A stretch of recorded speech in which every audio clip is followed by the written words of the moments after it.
Donc, voilà, je suis architecte. Bon, je me présente rapidement. Je suis architecte donc d'origine iranienne. Je suis né en Iran. Je suis arrivé à l'âge de 12 ans en France. Et depuis, j'ai fait mes études en France et j'ai pratiqué l'architecture ici. En tout cas, j'ai commencé à pratiquer en France. Par ailleurs, j'ai aussi pratiqué la musique et je me suis intéressé à la culture iranienne à travers la musique avant l'architecture, et notamment l'influence de la musique traditionnelle et un peu la rencontre entre le jazz et la musique traditionnelle.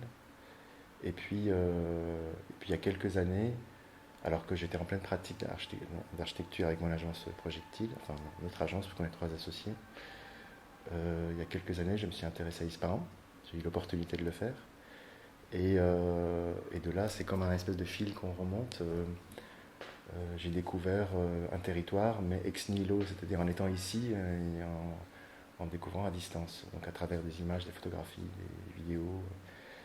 Et ce que je trouve très très fort dans cette architecture, c'est cette rencontre entre la matière et l'immatériel, c'est-à-dire la matière, la pesanteur qu'on ressent énormément dans cette architecture, qui est très belle et qui a une légèreté, une pesanteur légère.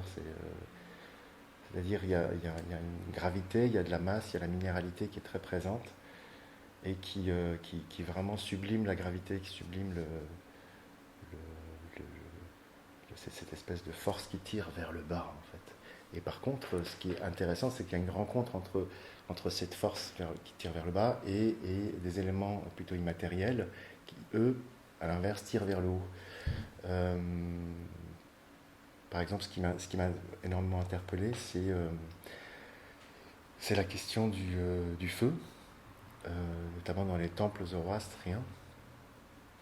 Le fait qu'il y ait une flamme qui est là, qui est éternelle, puisqu'elle est là à la construction du temple, et que cette flamme, si un jour elle était amenée à disparaître, c'est-à-dire s'éteindre, finalement une flamme qui s'éteint et on détruit le temple. C'est-à-dire c'est comme si la flamme c'était l'élément qui tenait une marionnette, les fils d'une marionnette, et tenait le temple avec des fils tendus, et que si ces fils rompent, en fait, c'est tout qui s'écroule.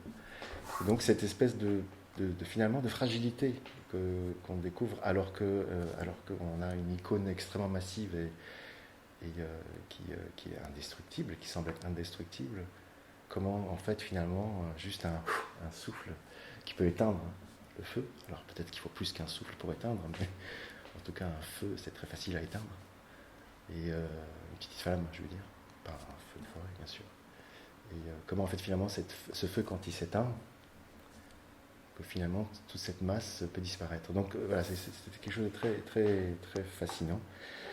Et, euh, et quand on regarde d'autres domaines immatériels, c'est aussi cette espèce de rencontre qui est intéressante. Par exemple, prenons la question de lumière et de l'ombre et de lumière. C'est très drôle parce que quand on regarde ces architectures, on a l'impression que c'est la lumière.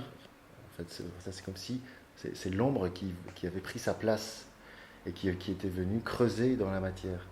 Et, euh, et donc c'est pareil, c'est comme si en fait la lumière qui n'a pas une force physique, mais qui avait finalement suffisamment de force pour venir creuser la matière. Et, et pareil avec le vent, c'est-à-dire en fait il y a une visibilité, il y a une forme il y a une visibilité des éléments immatériels qui ne sont pas visibles et au fait qu'ils sont rendus visibles par l'architecture. Et c'est ça que je trouve très fort dans ces architectures. C'est rendre visible l'immatériel et finalement euh, ces éléments immatériels, c'est les éléments de la vie qui participent à la vie et qui conditionnent la vie en fait. Et donc finalement l'architecture conditionne la vie non pas que par sa matière, mais aussi par son immatériel, par l'élément immatériel. Dans le monde occidental, on dirait que l'architecture est conditionnée par le plein et le vide. Et là, on pourrait dire par la matière et l'immatériel, en fait. Voilà, je pense que ça, c'est quelque chose qui est assez. J'ai découvert ça et je trouve que c'est quelque chose qui maintenant me porte dans ma pratique. Et donc voilà, et puis il y a autre chose aussi qui est importante. Je pense que la place à l'improvisation est quelque chose de très important Et donc, il paraît que ça fait partie de notre culture, de savoir improviser, d'improviser. Et en tout cas, c'est sûr, hein, s'adapter, oui. Ça fait partie de notre culture. On a su s'adapter à différentes contraintes à travers l'histoire de cette civilisation. Et on continue à le faire avec fierté. Et donc, le potentiel qu'on a en chacun de nous finalement de suivre son instinct, en fait. Quelque chose que j'ai énormément pratiqué à travers la musique, parce que moi, j'ai pratiqué beaucoup la musique et l'improvisation. Et donc guidé par différentes personnes qui peuvent être d'origines différentes, peu importe les origines. Ça peut être un occidental comme Miles Davis avec son concept de direction qu'il a mis en place dans les années 70, où il invitait des musiciens la veille pour venir faire un enregistrement, notamment un des plus grands enregistrements, Beaches Brew, en 1969. Ça peut être donc voilà, un occidental, mais qui est dans cet esprit de faire confiance à une forme d'instinct de l'improvisation. Et puis ça peut être aussi des musiciens iraniens, par exemple Saïd Chambezadeh, que j'admire, et qui est un grand maître de l'improvisation. Voilà, donc, et ça, suivre son instinct, c'est aussi quelque chose qui me donne, comment dire, qui fait en sorte que je puisse me faire confiance au quotidien, parce qu'il faut il faut se faire confiance en fait dans cette pratique pour suivre un chemin en fait, un chemin qui est pas tracé à l'avance, un chemin qui n'est pas guidé par une lumière, mais qui est qu'un rebond, un système de rebond. Donc voilà, donc ce cheminement avec le rebond qui n'est pas une ligne droite, je pense que c'est quelque chose qui,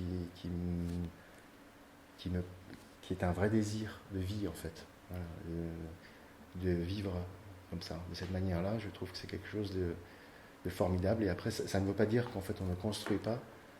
On construit bien entendu, mais on défriche en fait. Et après on construit.